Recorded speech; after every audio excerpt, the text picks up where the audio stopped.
Me first memories was holding Father's hand and he was taking us to see a new council house.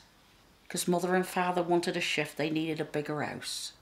When we got down there, I remember the walls being dark green paint, brown paint.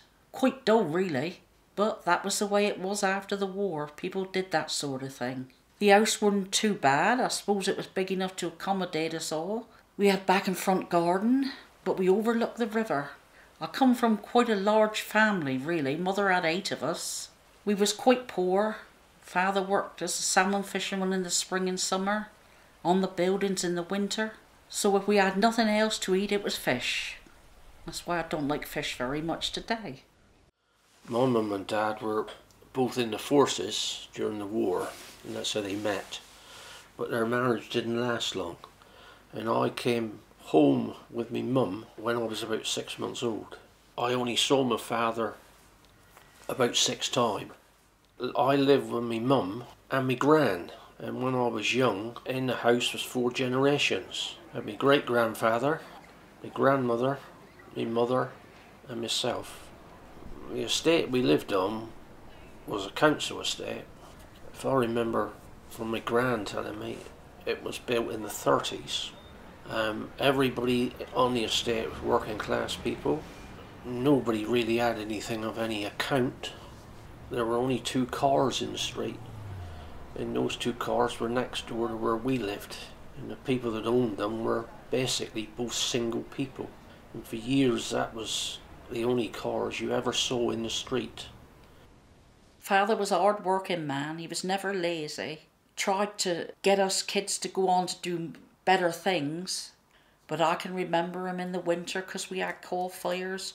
He'd go out in his boat picking up scrap wood, and he'd come in, his hands was blue with the cold. Then he'd come home and saw the wood up for the fire.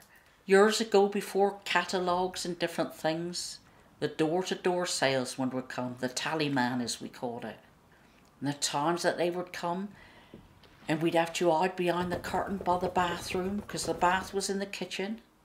And the old tallyman could see all our feet lined up under the curtain. He'd say, "I know you're in there, because I can see your feet." Other times, your mother would have stuff off the club, as they called it. And then the debt collector come one day. Mother was up in bed, so I answered the door. Mr. Bowers, he was called, bit of a bully. He wanted half a crown. So I went up to Mother and I said, "Mother, Mr. Bowers is at the door. He wants half a crown."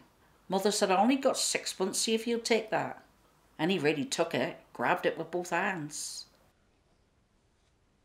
Saltash Secondary Modern School, that's where most of the children went to, other than the ones who went to grammar school.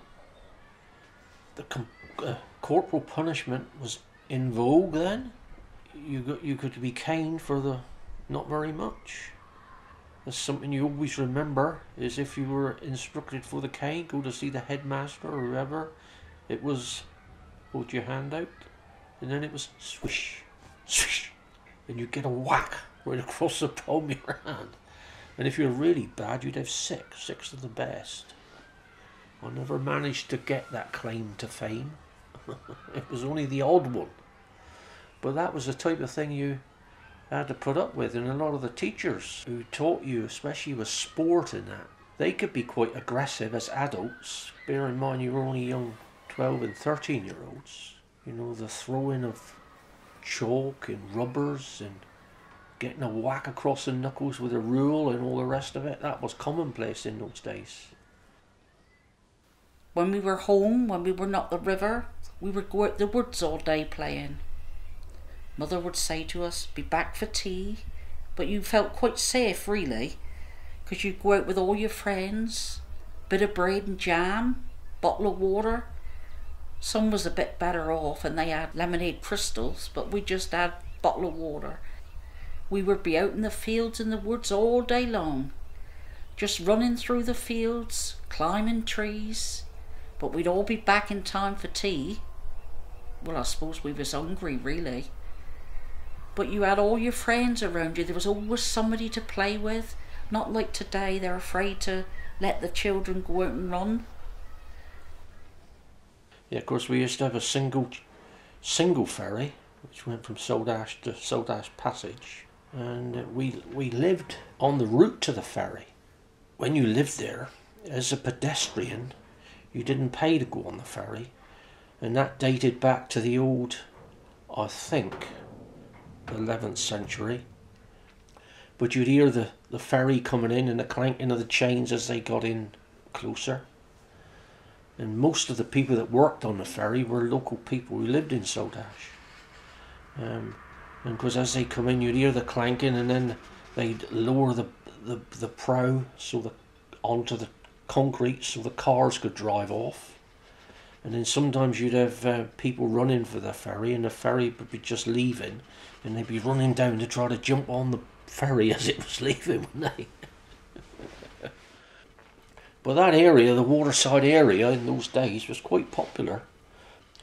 And of course one of the highlights used to be the pub crawl, and that would generally, it would be a old style fishing boat. The crews taking part in a race would start off in the Passage House Inn, which is the one right by the slip, the ferry slip.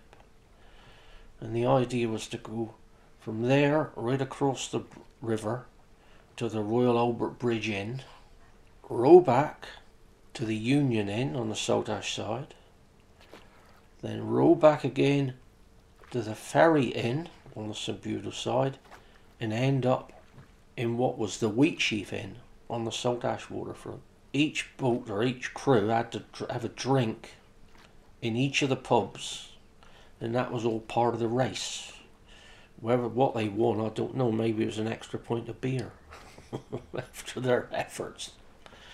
And of course the climax of the regatta was always the flour and soot fight, where the rowing boats would be loaded up with soot, mud, bags of flour, and the boats would go out into the centre of the pool between the two quays, and that's where the fight would ensue, with everybody throwing the mud and soot and everything at the other crews.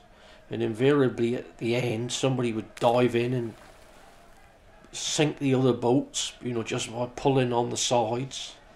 But that was always a highlight, wasn't it, of the actual regatta side of it.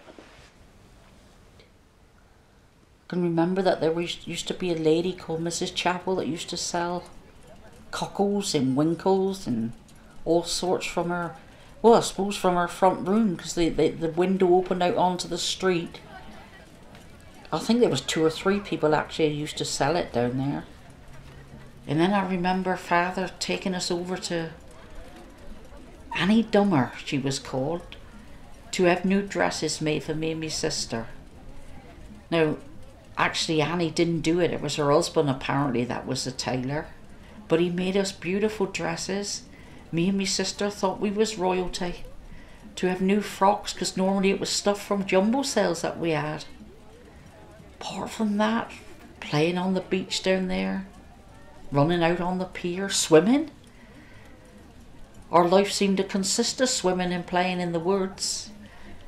But then when I looks back on it, we did have some fun, and we was free. We had the freedom, which nowadays they don't seem to have. It's nice to talk over the old times. I always do that with Susie and Dorothy when I see them, and it's just nice to talk over the old times, really,